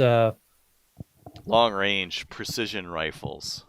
EM precision. Is that the one in that Snowflake 246? What is it? Yeah, it's 6.5 by 284. 284. Yeah, I knew it was a 200. A barrel burner, but hot and fast. It's really hard to find ammunition for it, so I'm gonna have to get into reloading. Yeah, buddy. I got to talk to my insurer about that because they keep saying that they'll get me an answer, and then they keep not getting me an answer. Apparently, they have a policy about reloading, but they can't tell me what it is. But I mean, shooting that thing is an absolute pleasure, and it's one of those, taking that out to the range. I just felt like I was way better a shot than I am because just.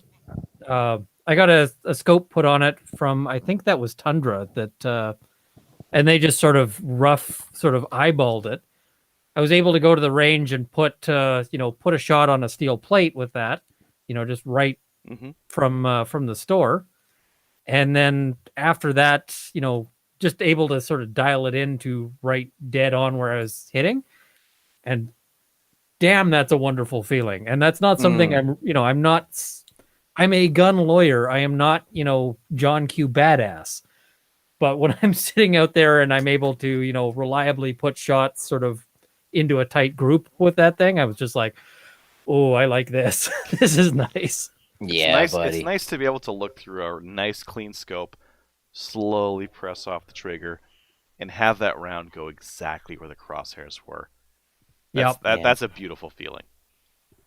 Well, and the moment where I was just like, ooh, I really like this gun was one where I was sort of sitting there, fired, it lands right on the right where the crosshairs are.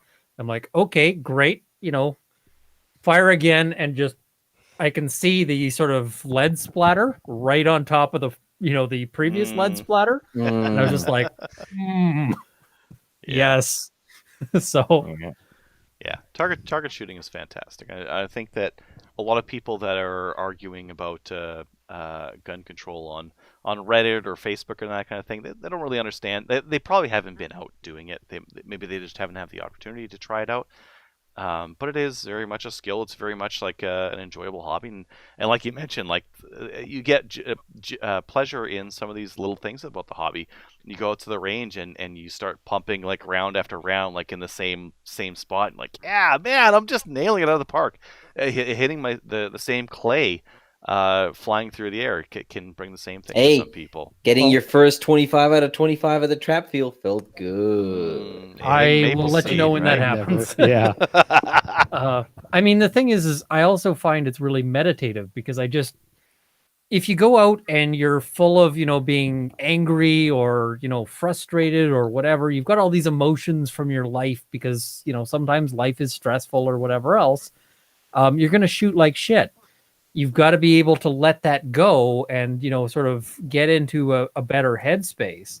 And so I often find I go to the range and like my first half hour is basically just a waste, like a giant garbage fire, because it takes me some time to sort of get into that sort of meditative headspace. And then I find I'm doing much better, once I'm calm, and then I leave with that calm. That's something that's hard for me to get because of my attention deficit. I find the opposite. I end up worse over the day compared to the start.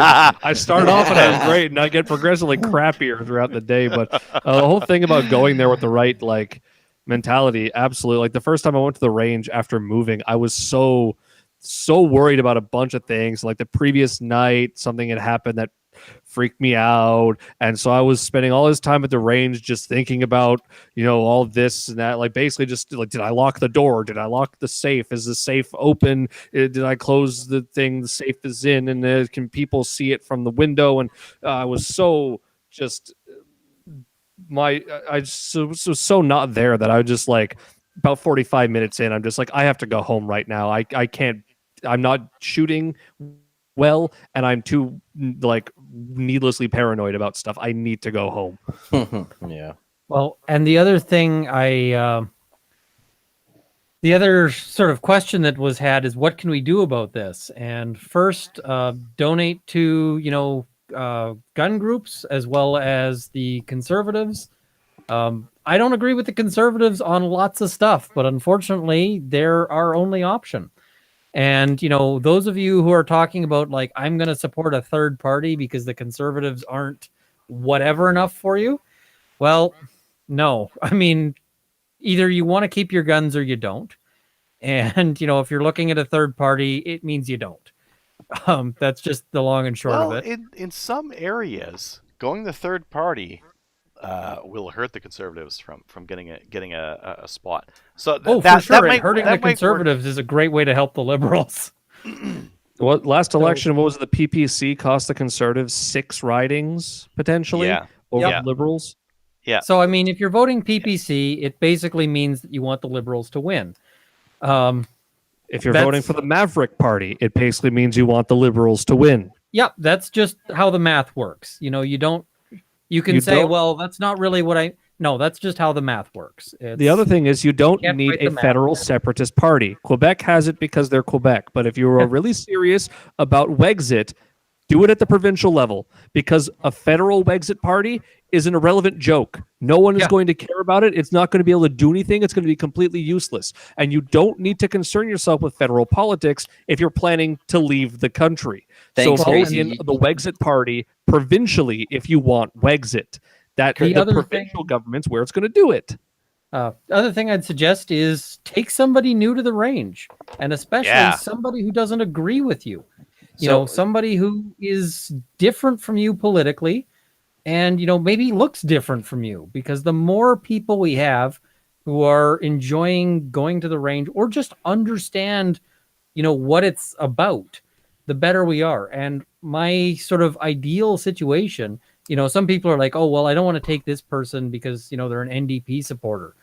It's like, that's exactly why you should take them. I want it so that when the NDP have a meeting to say, what's our gun policy, they have a real hard time finding, you know, 8 people to form a committee that doesn't have one person going, well, actually, I have handguns and, you know, I don't agree with this. Yeah. You know, if we don't have that broad support, then we can't have those people in those rooms to make those points for us. So absolutely. And, you know, we want to be as welcoming a community as possible, keeping in mind that the thing that unifies us is just about that we are gun owners. So that also includes, you know, being friendly to people who are different politically, being friendly to people who are different, you know, whatever. We need broad support of firearm ownership, or, you know, or it's going to dwindle and go away. See, there is. I think that's super important, Ian, and I think that taking people to the range is a fantastic idea.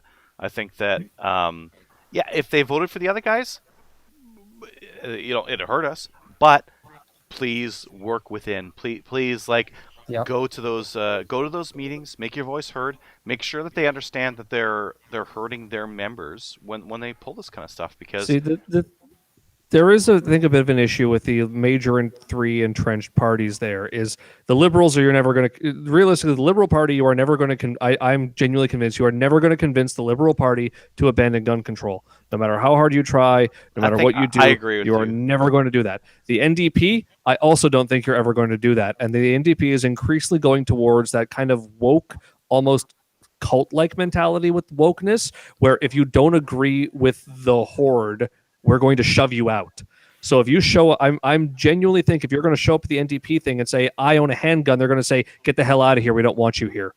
So that's the issue. I that's really fine think too. If people get, you know, find that learning something gets them cast out and needing a new political home, that's fine too. I really think the one party on the left that still has some degree of leeway is the Greens. And a lot of people kind of dismiss the Greens, but we've been seeing them increase in popularity every election now. They won 4 ridings last time? But here's the thing. The NDP pride themselves on being a party of workers and farmers. And one day, sometime soon, they're going to need to have a reckoning on that, because the people who they target with this sort of policy are lots of workers and farmers. You know, if you start talking about banning, you know, 12 gauges, which may have already happened, who does that harm? That harms, you know, a lot of working class people and a lot of farmers and a lot of other people who they sort of claim to be supporting. The issue with the NDP is they claim to be supporting working class, and that might have been true in the past, but certainly now they are the party of the millennial university student. With that, I do want to mention one thing, though. And I think that there is room for, you know, so I do think it is important to have some outreach. And, you know, if you just give up on that sort of thing, it's ultimately, you're going to have a problem. One of the things that I saw a lot of that really I found to be not beneficial is the vitriol, the degree of aggressiveness that you see lobbied towards people of a different political background than you. And that is going to get you nowhere, folks. We're going to get nowhere if we keep attacking each other. And one of the things that I love, that I think is really beneficial to the sport, to the cause, however you want to call it, is those university clubs, Yeah, the new university clubs. Yeah, those places are places where we can get change started, because at that age you're finally getting out into the world, you're shaping yourself into the person that you're going to be probably for the rest of your life, and there is a place for you to enact change. There is a reason that universities are always places where you get revolts, is because people are exposed to new ideas in there. So if you want to do something, and I'm kind of taking over for the question that was lobbied at you, Ian, but if you want to do something, those university clubs are an excellent, excellent place to go. And another one that I want to, I'm trying to reach out to the Pink Pistols in Toronto. I'm trying to invite them onto my show because, quite frankly, I mean, we need more gun owners in different sort of categories.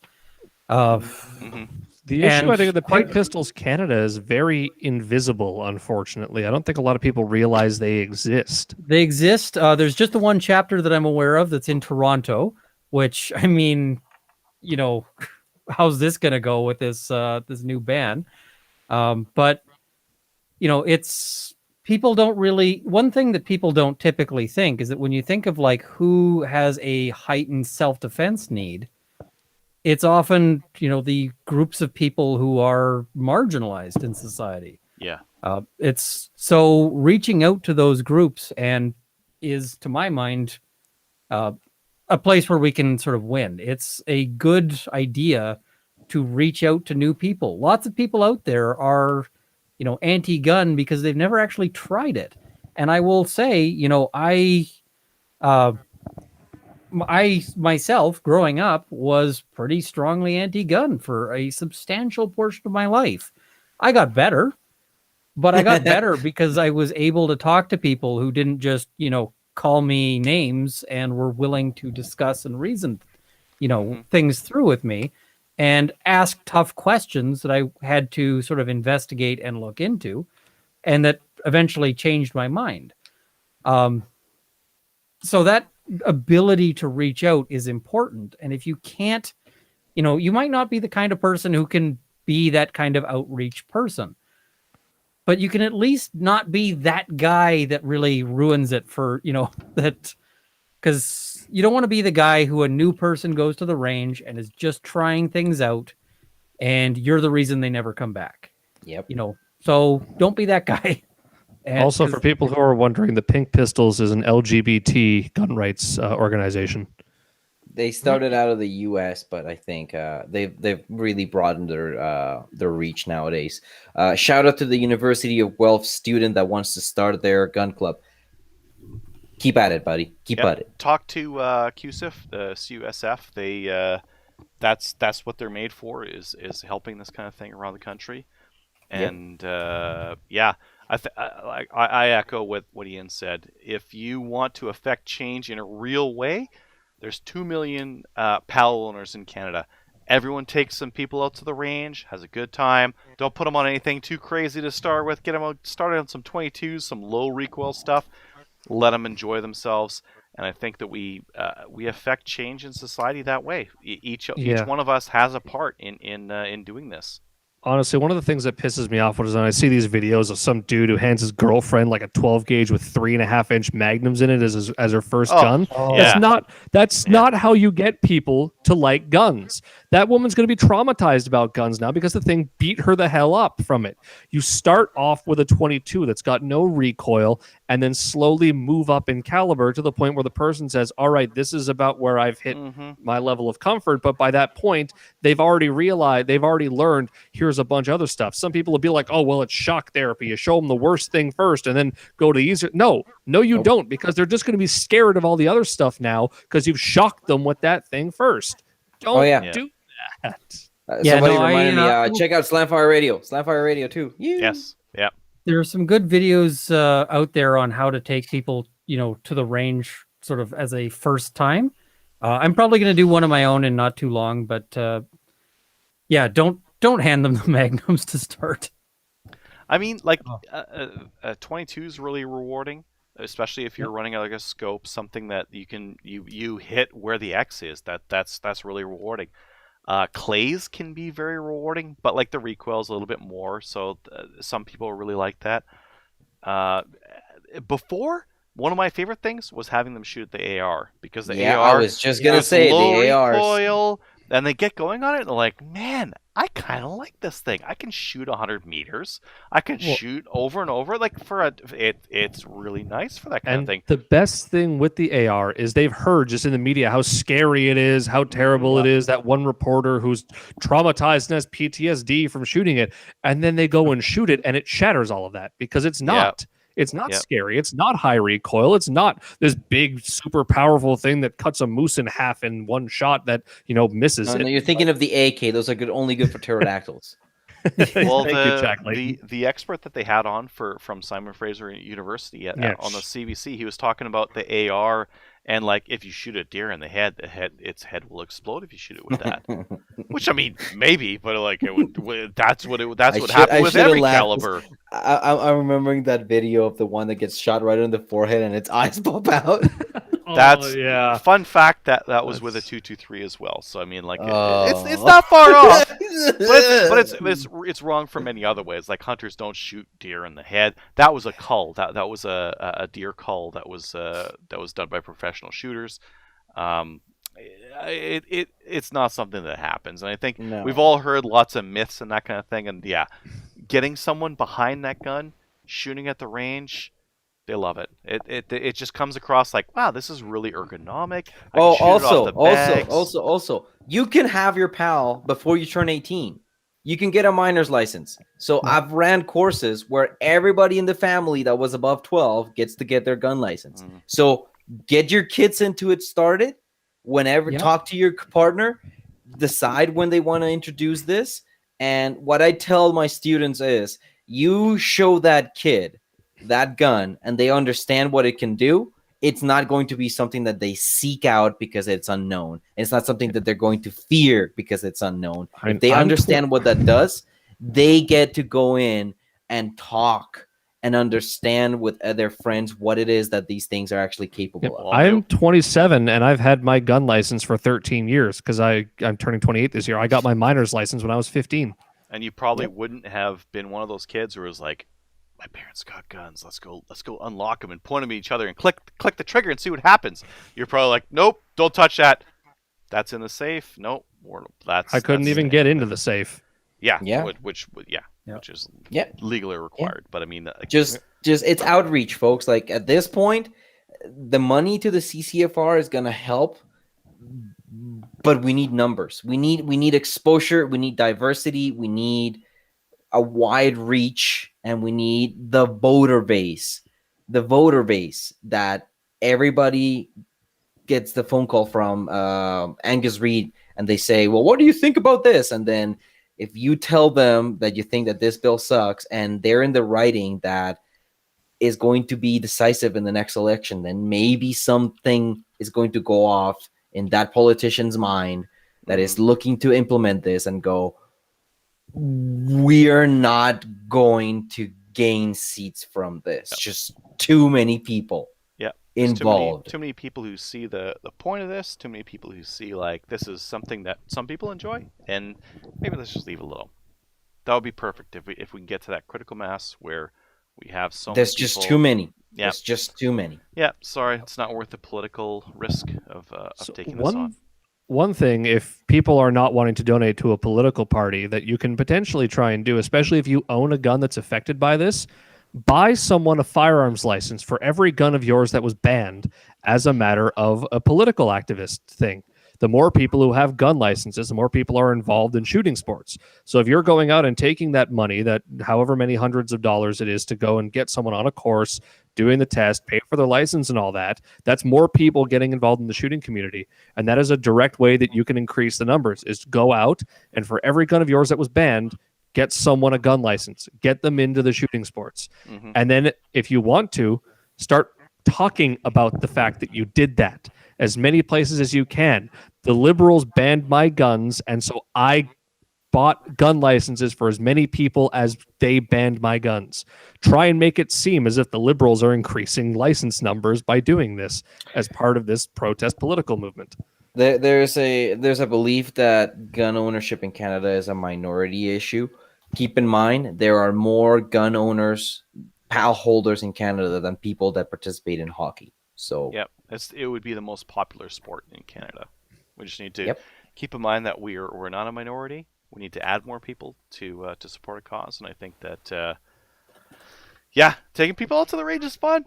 I love taking people out and seeing them hit their target and be like, oh, I got it, like that rush of like, I got it. And then it's you a lunge in direct there to keep connection. the rifle pointed down range. Well, I always started. It's a direct connection between like they see what I love about this sport, they see what I love about this hobby, and after that, the drive back home is very different. The language that's used on the drive back home, it's like, oh man, that was so much fun.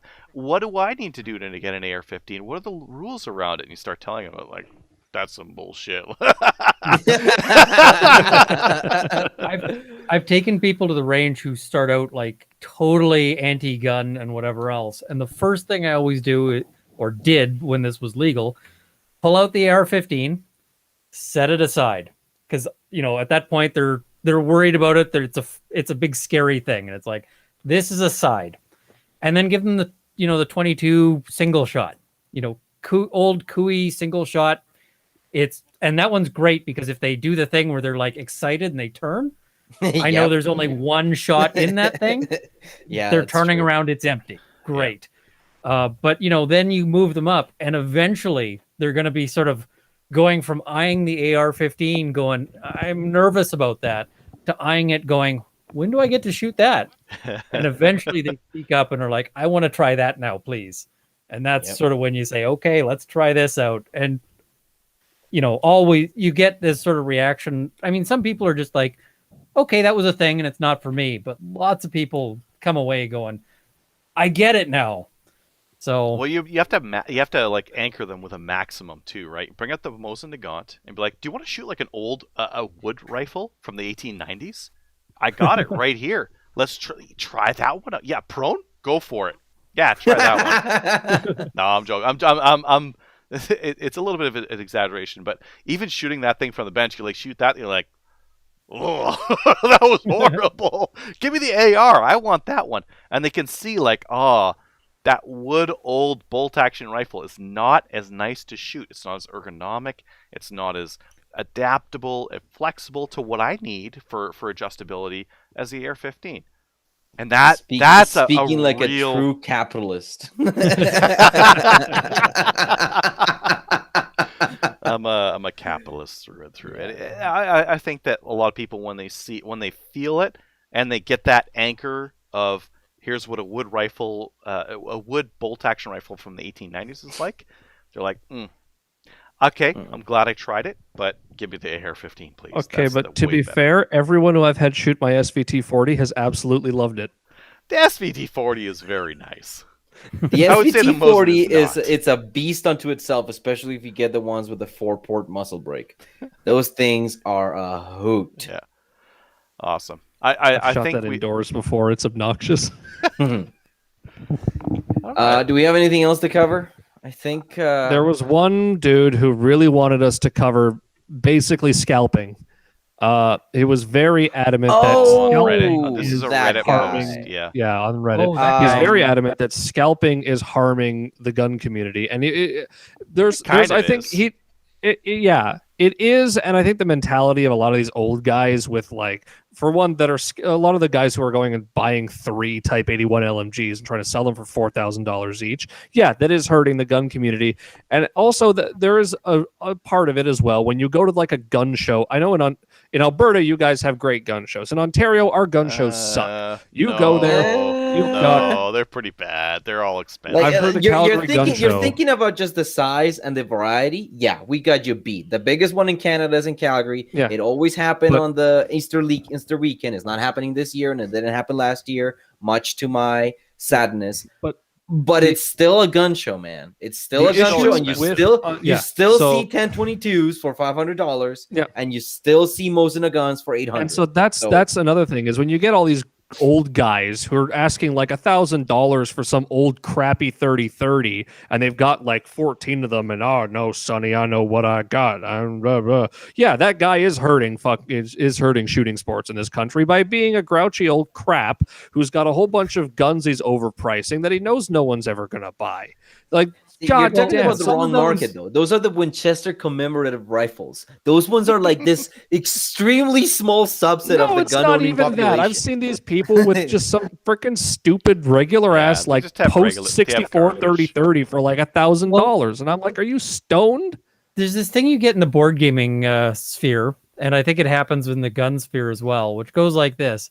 Somebody's wife says, or husband says, you have too many board games or guns. You got to sell a few of them. Yep. And so they go, great, I'll put some up for sale. And so they go and they open up a page and they set it up and they say, okay, this SKS is going to go for $1,500. And then later they say, honey, I tried. It just didn't sell. See, the thing though is when you go to a gun show, you gotta pay to book the stupid table and go and set up and all that crap, and then Oh, you're for sitting sure. there with all of this crap that's not selling, and you're Dude, a rude, those guys it crotchety are doesn't old there matter. to shit to show these off. people. There's guys that Some are of there those guys to are sell there to things. show off and just There are guys that are there to sell this, and I still think Yep. to that Dan Wesson Model 315 that was there on the table for $325 when that was a $700 revolver. I still think back to that gun that I never picked up. I still think back to the Craig Jorgensen I should have offered someone $200 for. Yep. It was sporterized, of course, but They're still. there, Well- they're there, but I mean, like for a lot of guys, I think it's like they get to hang out with their buddies. A Yeah, lot it's of a the social gun thing. sellers on the gun show circuit know each other, and they're like they're buddies, and they get to hang out and talk to other gun owners. And like, what's the table cost? $50, $100? You have to make Yeah, they go and $100 socialize. profit to make it worth it. You can drink coffee and hang out with gun owners for a while. Yeah, It's but a the it's a thing is, social thing. they It's end a up being crappy bu- thing for new gun owners to show up to one of those and not get what they want, which is like, I'm showing up here because it's a gun show. I assume I can buy a reasonably priced gun, and you just don't get it because it's a No. bunch of old guys who like want to hang out with and talk guns with other people and not Well- actually sell what they brought. I've got an over and under. It's a Baikal shotgun, and I got that at a gun show, and it was priced at something like $800, which for a Baikal is just stupid. It's more than retail. Yeah, no, and but I was there and I got talking to the guy, and I was looking at the things, and I was basically saying like, I'm just looking for a cheap over under shotgun, like that's it, and I'm just trying to trying to find something. And so he takes this $800 shotgun and he knocked it down to something like $200, which is a much better price for it's a good price for a Baikal. That is. And Fantastic. so sold that to me, and hey, no problem. But really it was just that he was there to chat with his friends. And once he was convinced that I was a guy he wanted to sell a gun to, he moved it to a let's sell this gun price. That's the a really I've seen that a interesting lot of gun I comment. shows. had was a complete opposite of that, frankly. What were you gonna Like- say, Adriel? Oh, that's a really interesting comment because that's exactly what the commenter on Reddit wants the gun community to do. I mean, like, I'm a staunch capitalist. I don't really agree. I think like, nah, market will pay what market will bear. But at the same time, you got this really great experience where you ran into someone and they're like, man, this person really wants to get into this. I've got this shotgun. He probably paid less for it, but the price increased since then. So that's like money that he hasn't really paid. It hasn't really hurt him any. He can sell it for a lower price to you and not lose anything and gain a supporter, right? So I think I've gifted guns before. Christmas time, birthdays. I've given I've given out 2 870s because I know I have too many of those. I've given away 2 870s, one to a buddy of mine for his birthday, and one to my dad who just got his license after I taught him the course. I bought a buddy an SKS for his birthday. Me and a couple buddies chipped in, bought him that because I'm like, you have to have an SKS. You just got your gun license. You need an SKS. So, And you need to take funny a enough- picture of it where your feet are showing. funny enough, I actually still don't own an SKS. I moved out in November. I don't. still haven't bought one. I'm buying one tomorrow simply because I need one for the course. But the thing that I was going to say, my experience with the gun show was the complete opposite. Back in 2011, when SVTs were $289, I went to the gun show. Raise the price when they get to know you.